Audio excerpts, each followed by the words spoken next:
How to get glue out of carpet. One of the most critical things you can do when trying to remove glue from carpet is act quickly.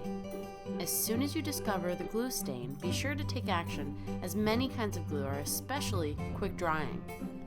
Take a sharp knife and carefully scrape any glue residue off the affected area on the carpet.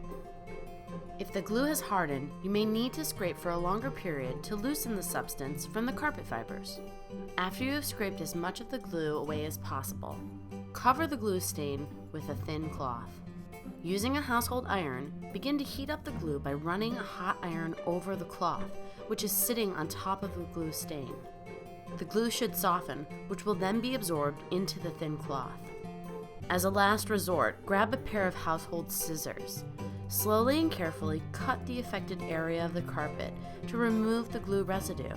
This method only works on thick carpets with long fibers. For more spot cleaning solutions, visit spotremoval.coit.com.